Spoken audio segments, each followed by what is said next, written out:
വർഷം 1911 ഒക്ടോബർ മാസം 3-ാം തീയതി. നോർത്ത് മക്ഡോണിയയിലെ ചെറിയൊരു ഗ്രാമമാണ് സ്റ്റുമിസ. അന്നാണ് പാൻഡോ സർച്ചീവ, പരസ്കേവ സർച്ചീവ എന്നീ ദമ്പതികളുടെ മകളായി ബാബ വാങ് ജനിക്കുന്നത്. മാസം തികയാതെ പ്രസവിച്ച കുട്ടിയായതുകൊണ്ട് ചെറുപ്പത്തിൽ ആരോഗ്യ പ്രശ്നങ്ങൾ നിരവധിയായിരുന്നു വങ്കേലിയയ്ക്ക്. വളരെയധികം ദാരിദ്ര്യം നിറഞ്ഞതായിരുന്നു വാങ്കയുടെ ചെറുപ്പകാലം. വർഷങ്ങൾ പിന്നിട്ടു. തൻ്റെ 12ാമത്തെ വയസ്സിൽ ഒരു ചുഴലിക്കാറ്റിൽ അകപ്പെടുകയും അതിൻ്റെ ഫലമായി കണ്ണിൽ മണൽത്തരികൾ വീഴുകയും വാങ്കയുടെ കാഴ്ച നഷ്ടപ്പെടുകയുമാണ്. കാഴ്ച നഷ്ടപ്പെട്ട വാങ്കയ്ക്ക് തൻ്റെ ചുറ്റുപാടുമുള്ള കാര്യങ്ങൾ കാണുവാനോ അവയെക്കുറിച്ച് കൂടുതൽ പഠിക്കുവാനോ ഒന്നും തന്നെ സാധിച്ചിരുന്നില്ല. എന്നാൽ കുറച്ചു നാളുകൾക്ക് ശേഷം വാങ്കയ്ക്ക് മറ്റൊരു കഴിവ് ലഭിക്കുകയാണ്. തൻ്റെ ഉൾക്കാഴ്ചയിലൂടെ ഈ ലോകത്തെ അറിയുവാനും നാളെ എന്ത് സംഭവിക്കും എന്നൊക്കെ പ്രവചിക്കുവാനും തുടങ്ങി. ഈ പ്രവചനങ്ങളൊക്കെയും ഏറെക്കുറെ സാധ്യമാകുവാൻ തുടങ്ങിയ സാഹചര്യത്തിൽ ജനങ്ങൾ ബാബ വാങ്കയെ ഒരു പ്രവാചികയായി കാണുവാൻ തുടങ്ങി. ശേഷം വാങ്ക പ്രവചിക്കുന്ന ഓരോ പ്രവചനങ്ങളും ഈ ലോകത്താകമാനം സാധ്യമാകുവാൻ തുടങ്ങി.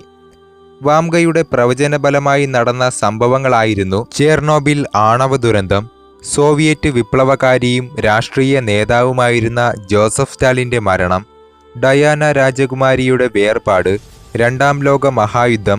ഇവയൊക്കെയും ബാബ വാങ്കയുടെ പ്രവചനത്തിനു ശേഷം നടന്ന സംഭവങ്ങളാണ്.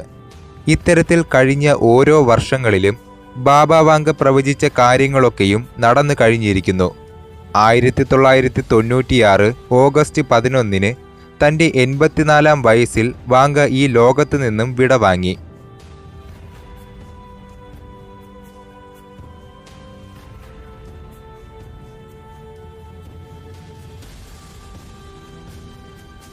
ഇനി നമുക്ക് 2025 എന്താണ് നടക്കുവാൻ പോകുന്നത്, അല്ലെങ്കിൽ എന്താണ് സംഭവിക്കുവാൻ പോകുന്നത് എന്ന് ബാബ വാങ്ക പ്രവചിച്ച കാര്യങ്ങളിലേക്ക് കടക്കാം.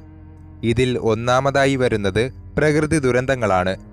ശക്തിയേറിയ മഞ്ഞുവീഴ്ച, ചുഴലിക്കാറ്റ്, ഭൂകമ്പങ്ങൾ, ഇത്തരത്തിലുള്ള പ്രകൃതി ദുരന്തങ്ങൾ ലോകത്താകമാനം സംഭവിക്കുമെന്നാണ് ഇവർ പറയുന്നത്. ഈ ഒരു കാരണത്താൽ മനുഷ്യൻ സാമ്പത്തികപരമായും ശാരീരികപരമായും ഒട്ടേറെ ദുരിതങ്ങൾ അനുഭവിക്കേണ്ടി വരുന്നു. ക്യാൻസർ എന്ന മഹാമാരിക്കെതിരെ മരുന്ന് കണ്ടുപിടിക്കും എന്നതാണ് വാങ്കയുടെ അടുത്ത പ്രവചനം. ഒരുപക്ഷെ ഈ ഒരു പ്രവചനം ഇപ്പോൾ നടക്കുവാൻ സാധ്യതയുള്ള പ്രവചനമാണെന്ന് വേണമെങ്കിൽ പറയാം. കാരണം റഷ്യ ഇതിനോടകം തന്നെ ക്യാൻസറിനെതിരെയുള്ള മരുന്ന് കണ്ടുപിടിച്ചിരിക്കുകയാണ്. ഇതൊരു പക്ഷേ 2025 കൂടി തന്നെ വിപണിയിലെത്തുമെന്നാണ് പല മാധ്യമങ്ങളും പുറത്തുവിട്ടിരിക്കുന്നത്. അടുത്തതായി അന്യഗ്രഹ ജീവികളുമായി മനുഷ്യൻ കമ്മ്യൂണിക്കേഷനിൽ ഏർപ്പെടുമെന്നാണ്.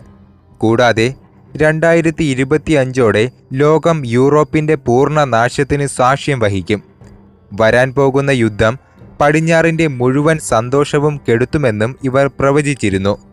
2025 മനുഷ്യൻ ടെലിപ്പതി വികസിപ്പിക്കുമെന്ന് ബാബ വാങ്ക പ്രവചിച്ചു. ഇതൊരാളുടെ മനസ്സിൽ നിന്നും മറ്റൊരാളിലേക്ക് നേരിട്ട് ആശയവിനിമയം നടത്തുവാൻ ആളുകളെ പ്രാപ്തരാക്കും. ഈ മുന്നേറ്റം മനുഷ്യൻ്റെ ഇടപെടലിൽ വിപ്ലവം സൃഷ്ടിക്കുമെന്ന് അവർ വിശ്വസിച്ചു. എന്നാൽ ഇലോൺ മസ്കിൻ്റെ ബ്രെയിൻ ചിപ്പ് സാങ്കേതികവിദ്യ ഒരു വ്യക്തിയിലൂടെ ചിന്തകളെ നിയന്ത്രിക്കുന്ന ഒരു തരം ടെലിപ്പതിയിലൂടെ ഇതിനകം തന്നെ തരംഗങ്ങൾ സൃഷ്ടിച്ചു എന്ന കാര്യം നമ്മൾ ഓർക്കേണ്ടിയിരിക്കുന്നു. കൂടാതെ ആശയവിനിമയ രംഗത്ത് അത്ഭുതകരമായ മാറ്റം സംഭവിക്കുമെന്നും ഇത് വ്യക്തികൾ തമ്മിലുള്ള ബന്ധം കൂടുതൽ ഊഷ്മളമാക്കുമെന്നും പ്രവചനത്തിലുണ്ട്.